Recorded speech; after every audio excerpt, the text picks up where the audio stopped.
이번 주는 가장 궁금하신 게 이걸 것 같아요. 엔비디아가 주 후반부에 약간 흔들렸습니다. 엔비디아랑 반도체 주식들이 워낙 강세였기 때문에 조정이 불가피했을 수 있는데 궁금하실 수 있으니까 같이 얘기 좀 해보고 제 개인적인 생각도 솔직하게 한번 말씀드려 보겠습니다. 그래서 이런 기사 제목이 있더라고요. 차익 실현인가 붕괴 전조인가, 또 자극적인 기사라서 저도 가져와 봤는데 일단 엔비디아가 끊임없이 정말 오르다가 강세였다가 8주 만에 첫 하락했어요.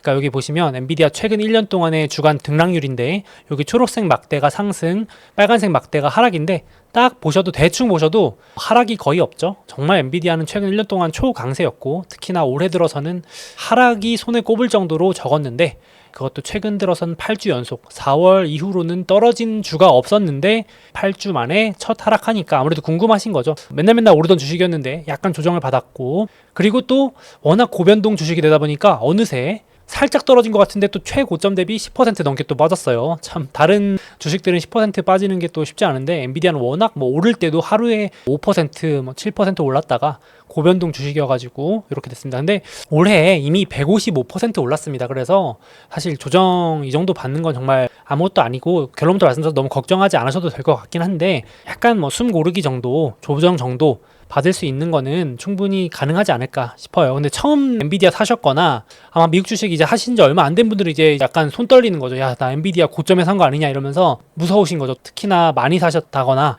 경험이 아직 부족하시면 조금 무서우실 수 있는데 제 개인적으로는 너무 걱정 안 하셔도 될 것 같고, 진짜 위로 차원에서 드리는 말씀이 아니고 물려도 엔비디아 같은 주식에 물리는 게 낫지 저희 테마주 이런 데 가서 물리시면 진짜 답이 없는데 그런 거 아니고 우량한 주식이라서, 또 이번 강세장의 대장주입니다. 누가 뭐래도. 그래서 저는 아직까지는 강세장이 끝날 조짐은 보이지 않고 있어서 좀 긍정적으로 보고 있는데, 일단은 가장 크게 많이들 말씀하시는 거는 금요일이, 제가 지금 영상을 찍고 있는 주말 직전에 주 후반부 금요일이 그러니까 6월 21일이었죠. 내마녀의 날이라 그래가지고 파생상품 시장의 변동성이 되게 큰 날이에요. 그러니까 역대급 규모의 돈이 베팅된 날이다. 그래서 너도 나도 이제 상승 베팅, 하락 베팅, 이 포지션 싸움, 세력들의 다툼이 겹치는, 약간 나쁘게 말하면 도박판 같은 정말 큰 변동성이 있는 그런 날이었는데, 그래서 이제 엔비디아도 좀 조정받은 거 아니냐 이런 얘기가 많아서, 이러면 이제 엔비디아 그냥 조정 끝나고 월요일부터 바로 반등 가는 거고요. 워낙 증시가 또 분위기가 좋으니까 이게 아니고 조금 요 핑계 삼아서 조정을 좀 이어갈 수도 있다 싶은데,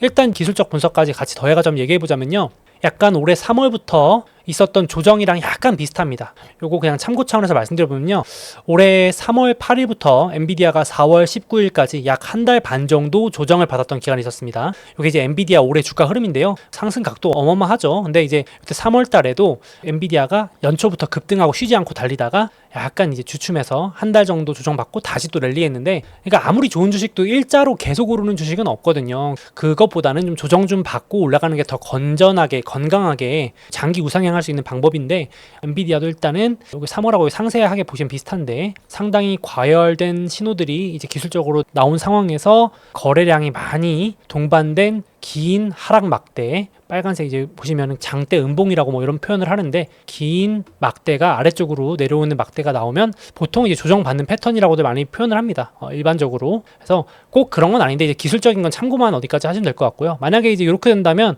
3월 8일부터 4월까지 한 20% 조정받았거든요. 그러니까 이제 급하신 분들이나 레버리지 이렇게 B2 하신 분들은 이렇게 한 달만 주가가 옆으로 기어도 다 빠져나갑니다. 아유, 나 엔비디아 고점 물렸네 하면서 다 이제 소위 말하는 개미털기라고 하는데 털리고 나가면 또 팔면은 오르는 거죠. 그래서 내가 사면 떨어지고 내가 팔면 오르는 그런 상황을 계속 맞이하게 되십니다. 그래서 조급해하지 마시고 조금 숨 고를 수 있다, 가능성으로 열어두시면 어떨까 싶어요. 그래서 마침 또 엔비디아가 8월 실적 발표가 중순에 있거든요. 지금 7월 다 돼가니까 이제 딱 한 달 반 정도 엔비디아가 이렇게 숨 고르게 하고 8월 실적이 또 잘 나와줘가지고 또 우상향 해가는 시나리오면 제일 베스트 시나리오, 그냥 기본 시나리오가 아닐까 싶습니다. 너무 과열인 상태로 가면 급락하기 더 좋거든요. 그래서 적당하게 조금 쉬었다가 또 올라가는 게 제일 해피하지 않을까 싶습니다. 추가 매수 못 하셨던 분들은 이렇게 이제 또 한 1-20% 조정 받으면 숨 고르게 하면은 또 추가 매수 하실 수도 있는 거고요. 그러니까 저 고점에 샀는데요, 이번에 들어갔는데 저 큰일 난 거 아니야 하시는 분들은 그냥 조심스럽게, 제 생각에는 너무 걱정은 안 하셔도 될 것 같다. 근데 다만 조금 쉬었다 갈 수 있지 않겠느냐라는 게 제 생각입니다. 그래서 폭락 이런 것까지는 아직은 요 정도 이슈로는 아닌 것 같다, 이렇게 보고 있습니다. 그래서 이제 제 생각 먼저 말씀드렸고 결론부터 말씀드렸고 아쉽게도 엔비디아가 시총 1위 딱 하루 하고 이제 하루 천하로 끝나버렸어요. 이제 길고 짧은 거 끝까지 대봐야 되지만 지금 여기 보시면 올해 미국 주식은 정말 부러운 게 1, 2, 3등이 우상향하면서 서로 1등 다툼을 하고 있죠. 그러니까 아무나 사도 지금 서로 막 내가 더 올라 하면서 싸우고 있으니까 좋은 싸움입니다. 되게 부러운 싸움인데 마이크로소프트, 애플, 엔비디아가 1, 2, 3등을 뭐 하루에도 몇 번씩 바뀌고 있습니다. 이렇게까지 치열했던 적이 있나 싶을 정도로 지금 또 바뀌고 있는데 제가 이제 지금 영상 찍고 있는 시점에는 또 마이크로소프트가 1등을 차지하고 엔비디아가 3등으로 밀려났는데요. 또 어떻게 될지 모릅니다. 차이가 정말 안 납니다. 지금 그러니까 뭐 3대장이 그냥 누가 더 잘 나가나 우상향 싸움하고 있습니다. 그래서 이렇게 되고 있는데 또 혹자는 약간 비관론적이신 분은 또 요걸 포인트 삼아가지고 야 이거 봐라 20년 전에 닷컴 버블 때 이런 일이 있었다 그러면서 참 이거 기억하시는 분들도 참 대단하신 것 같은데 2000년 닷컴 버블 지금으로부터 20년 전에 시스코라는 주식이 닷컴 버블의 주인공이라고도 많이 평가받았었는데 요 주식이 아주 일시적으로 한 며칠 동안 마이크로소프트를 추월합니다. 그래서 전 세계에서 가장 시가총액이 높은 1등 기업에 도달한 게 이제 3월 24일이었고 3월 27일인가부터 닷컴 버블이 붕괴됐죠. 고점을 찍고 그래가지고 이제 야 이거 봐라 이러면서 약간 비관론자의 주장입니다. 하락론자의 주장은 야 똑같지 이러면서 이때 이제 2020년에 3월에 시스코 마이크로소프트를 역전하고 시스코 올라갔다가 이제 그 이후로 85% 넘는 폭락을 보여줬는데 닷컴 버블 붕괴였는데 요거는 조금 갖다 붙인 건데 그냥 웃겨서 가져왔습니다. 그래서 사람 일은 모르는 거지만 이거는 조금 우연의 일치 약간 우스갯소리로 봐주시면 될 것 같고요.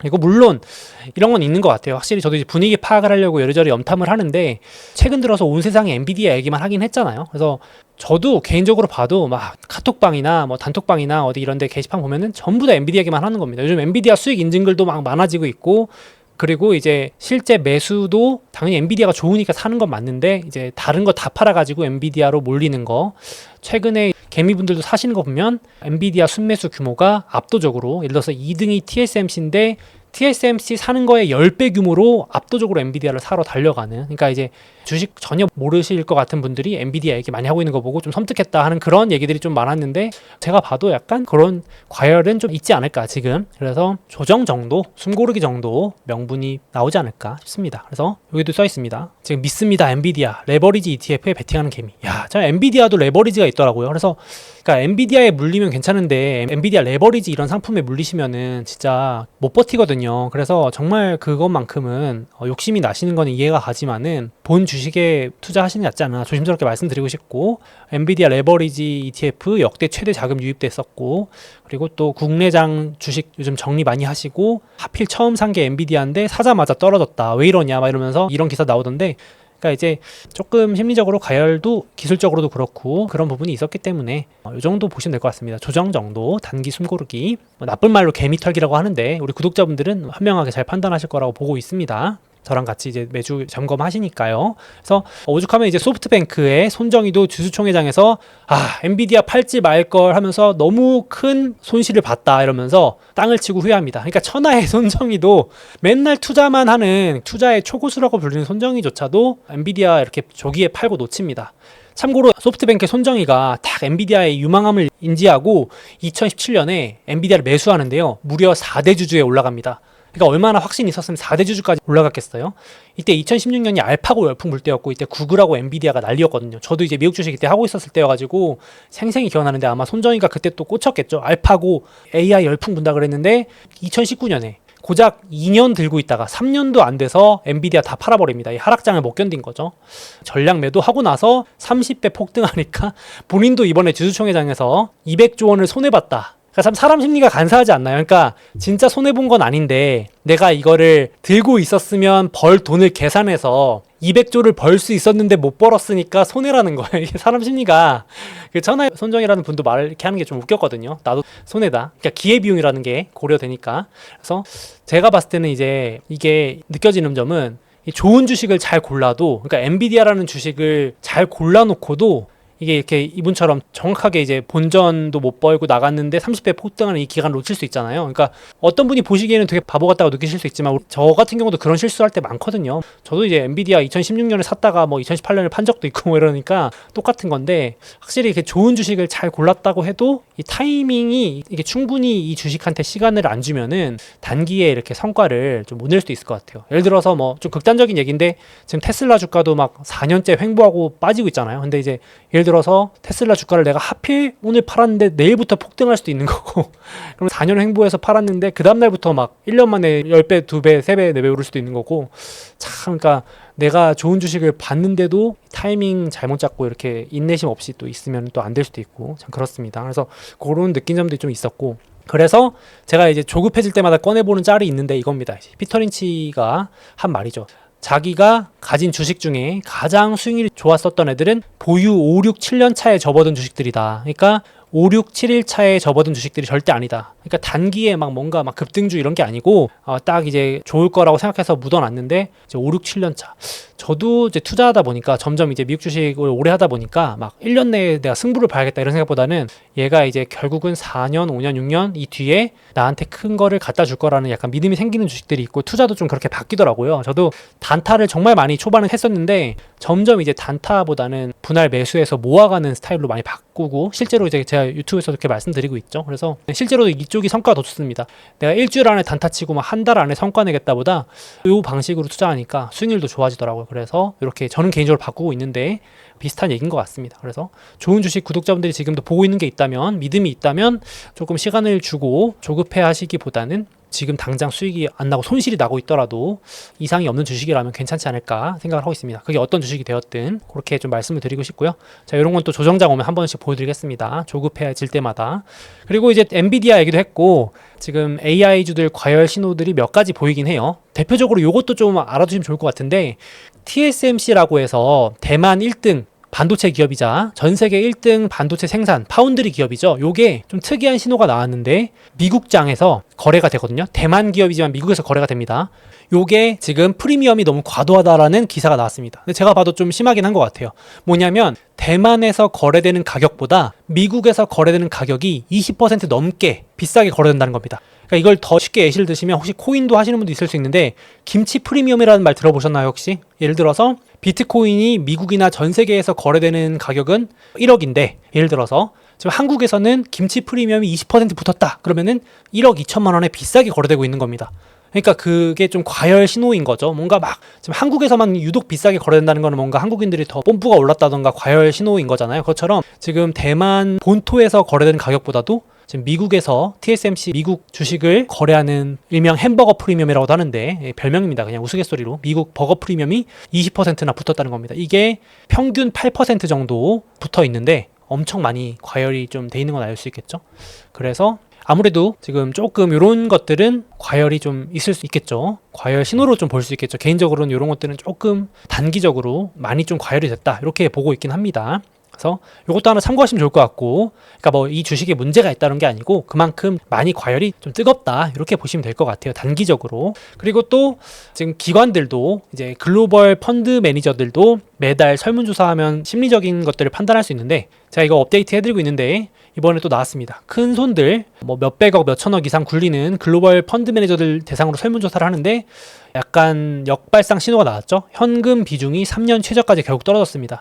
제가 요거 업데이트 드리면서 말씀드렸던 건데, 요게 과거에는 4% 정도, 그러니까 현금 비중이 4% 밑으로 떨어졌다는 얘기는 주식이든 뭐든 많이 들고 있다는 얘기잖아요. 그러니까 많이 샀다는 얘기입니다. 그래서 우리 개인 투자자들도 꼭 내가 몰빵 치면은 현금이 없으면 꼭 그때 고점이잖아요. 예를 들어서 그것처럼 기관들도 다르지 않습니다. 막 기관들도 급해가지고 막 추격 매수해서 현금이 한 4% 이하로 소진되면 약간 단기 과열이었다, 과거에 그랬다는 자료입니다. 그래서 이게 꼭 도달하면 무조건 피크다, 위험하다 이게 아니고 조금 숨고르기 정도 과열을 시키는 시간이 좀 필요할 수 있다 정도로 해석해 주시면 되겠습니다.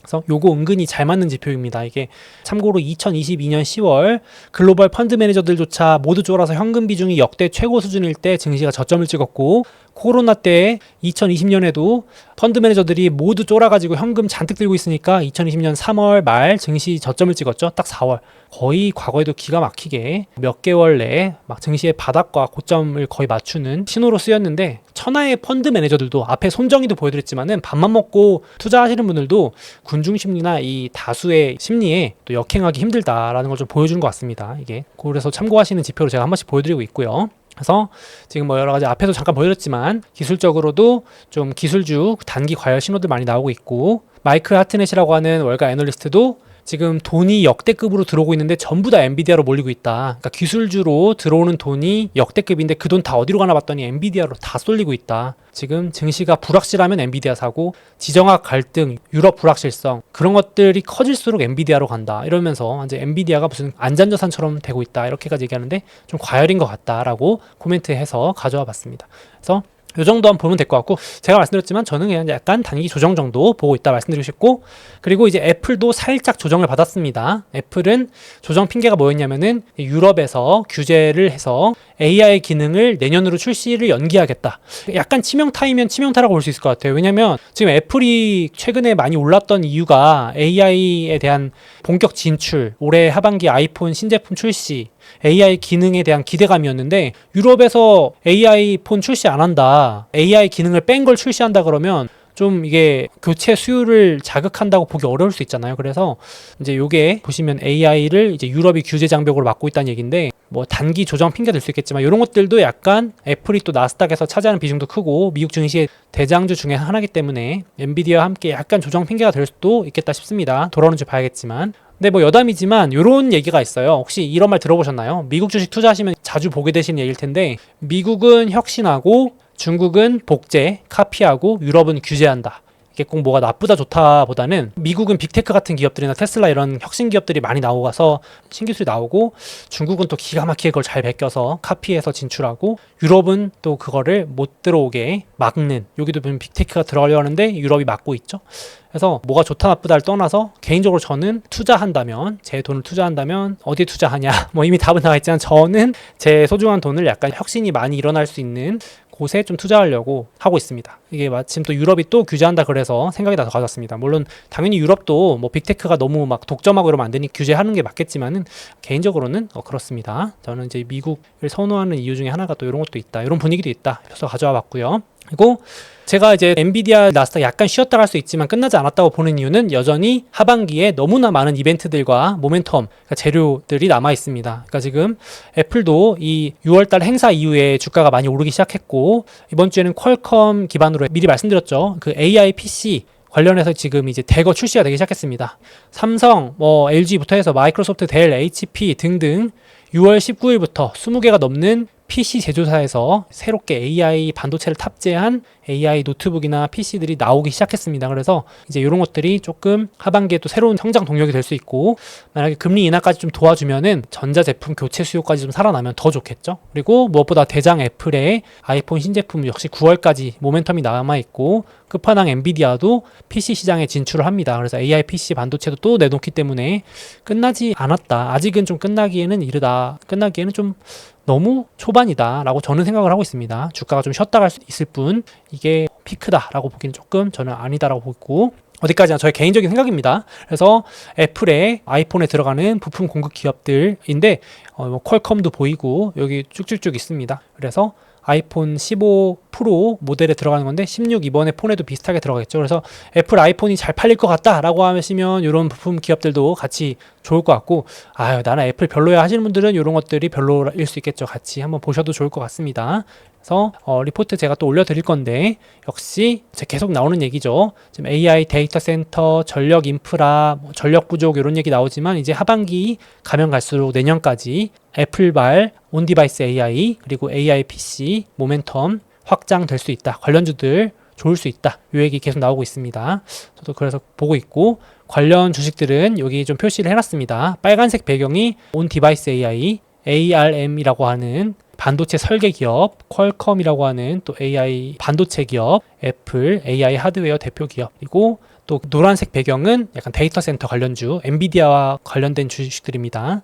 슈퍼 마이크로 컴퓨터, 데이터 센터에 들어가는 서버, 델도 같이 들어가고, 그리고 엄청난 데이터 센터에서 나오는 열기를 식혀주는 냉각 기술을 가지고 있는 버티브라고 하는 기업, 전력을 공급하는 컨스텔레이션 에너지 같은 기업, 브로드컴 같은 네트워크 반도체 다 데이터 센터 관련 기업들입니다. 그래서 결국 같이 갈 거기 때문에 상관은 없는데 반도체 ETF로 퉁치셔도 좋고 나는 뭐가 더 좋을 것 같다라는 기업에 조금 더 비중을 실으셔도 상관없을 것 같은데 저는 이런 기업들이 이제 주목해서 보고 있습니다. 그래서 이번에도 머스크가 공개를 했죠.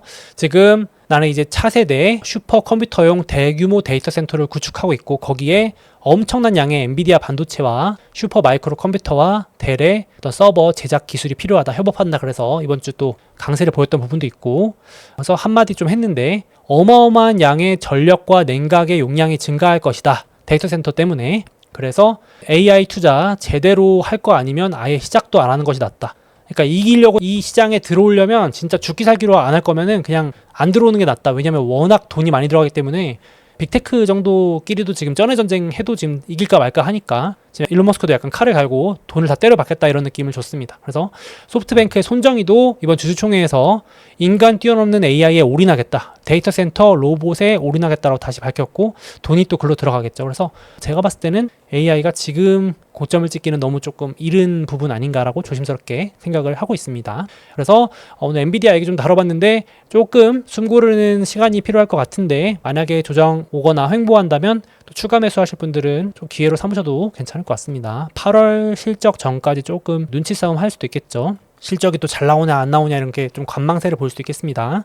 그래서 또 돌아오는 주에 영상 보시는 주간에 마이크론이라고 하는 반도체 기업, 우리나라의 SK하이닉스와 삼성전자의 대표 경쟁사이죠. 메모리 반도체, AI 또 메모리 반도체로도 또 호재를 받고 있는 마이크론이 실적이 잘 나와주느냐에 따라서 반도체 관련 기업들의 주가도 단기로 좀 흔들릴 수 있겠습니다. 그러니까 오르거나 내리거나 할 수 있겠습니다.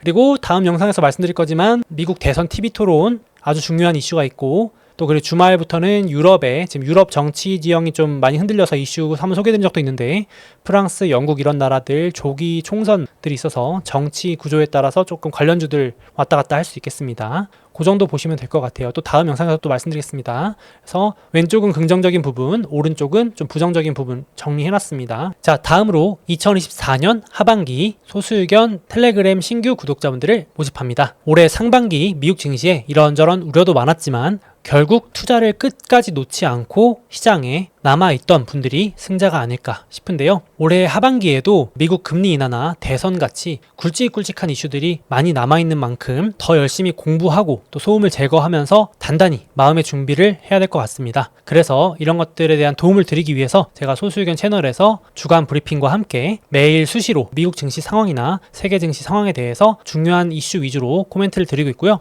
또 거기에 대해서 개인적인 생각도 솔직하게 말씀드리고 있습니다. 또 그 외에도 꼭 봐야 될 경제 지표들이라던가 증권사들, 기관에서 발행한 중요한 리포트들, 또 제가 자체 제작한 자료들을 공유드리고 있습니다. 그래서 한마디로 미국 주식 투자하면서 꼭 알아야 될 중요한 정보와 자료들 위주로만 엄선해서 공유드리는 채널이라고 생각하시면 되겠습니다. 특히 미국 주식 투자하시면서 혼자 공부하는 건 좀 어렵다거나 진짜 중요한 정보만 엄선해서 알고 싶다거나 또 혼자 투자하면서 멘탈 관리가 좀 어렵다 생각하시는 분들의 경우에 특히 소수의견 구독을 추천드립니다. 그래서 관심 있으신 구독자분들께서는 영상의 더보기나 댓글 링크 통해서 구독 신청해 주시면 감사하겠습니다. 마지막으로 이 소수의견 채널은 약 4년 넘게 계속해서 운영되고 있는데요. 여기에 참여해주시는 구독자분들 모두 저와 같이 미국 주식 장기 우상향에 대한 믿음을 가지신 분들이 많습니다. 그래서 미국 주식 장기 투자에 대해서 관심이 많으신 구독자분들께서는 이 소수의견 채널을 구독해보시면 도움이 되지 않을까 생각을 합니다.